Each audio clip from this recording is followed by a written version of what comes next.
got all of for that all down. people, not like so. This is for all people, even if you have it.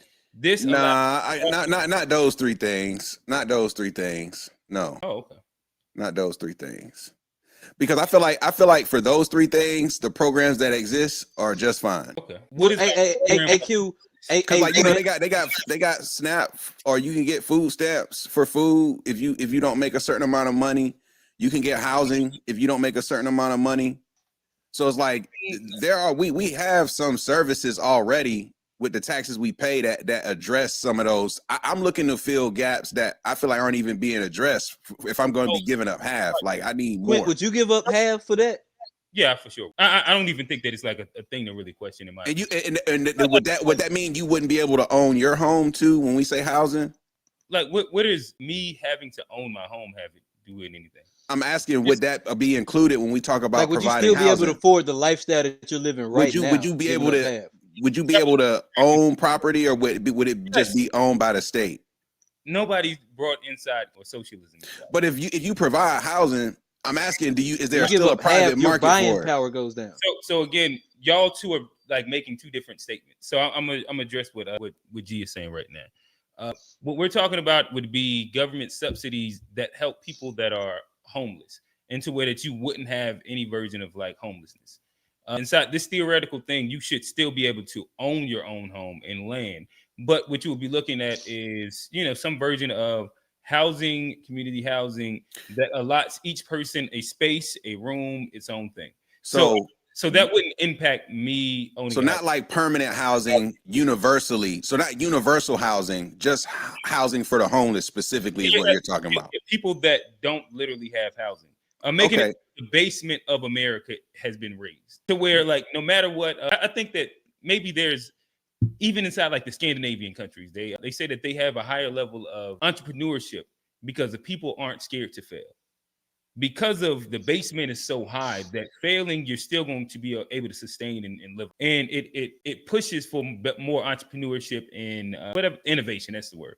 So for me personally, like I also don't think that you should be able to make like $1 billion trillion. Like I think that having decent caps on things helps the collective good, and helping the collective good helps most of the things that come out of scarcity, like crime, like poverty, like death, murder, like all the crazy things that we don't like.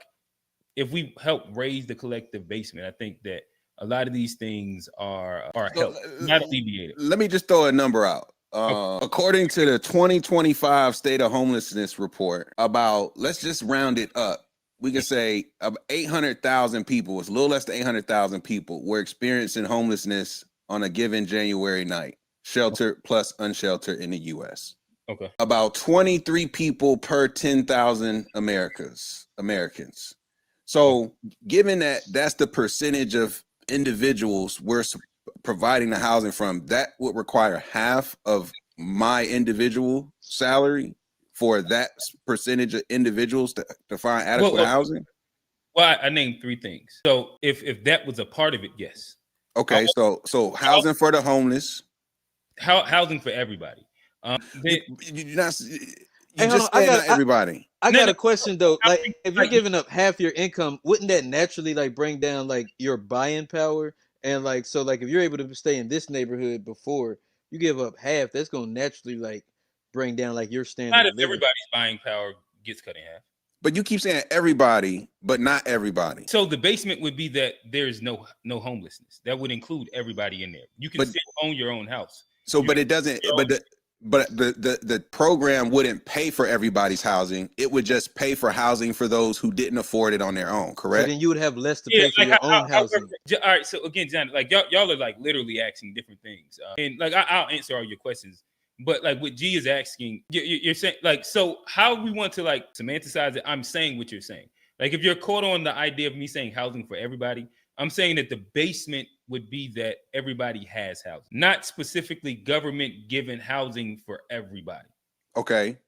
All right. So yeah. So then it would be about just under 800,000 people that would benefit from that stipulation. And I'm cool for that, for the greater good of people. The other thing that I said, oh my bad, Johnny, you said something about housing And But like if you give up like for 800,000 people, you give up like half of your income, then you can't buy like the same house that you could buy. So what do you think before. happens if all people give up half their income? What is the buying power of all people? It's going. I think everybody's standard of living goes down. I think that would be the market would adjust in theory. In theory, the market would adjust to the what the market can bear. In theory, right. And what we're talking about would be the difference between individual sacrifice and collective good. And again, obviously, I would be willing to sacrifice, especially again, like if it full stop, we were talking homelessness and that's it. No, I wouldn't be. But then, all right. So the next thing that I said was medical for everybody, free medical, universal healthcare. Okay. I am completely okay with giving up half my income for everybody to be able to be seen and have proper service for whatever the ailments and issues in America is. Like I'm completely cool with giving up half without going bankrupt is the key. Yeah, I don't understand. Because like that's the issue with our program with the healthcare is that you might be able to get the service, but the bill was so crazy because you didn't have insurance. Now your whole financial life is in shambles, and you got to do bankruptcy, and your credit's fucked up, and you can't do other things. That's the cap. Like universal healthcare would mean that everybody gets it for free or very, very low. All right, so this version of universal healthcare that I'm speaking of will be free healthcare. Let's just say free healthcare. So you just walk in, walk out. Yes. Good. All right, and that includes prescriptions. Yes, etc. Subsidized by like you said, the millionaire, billionaires, and the average person giving up half their income. Okay.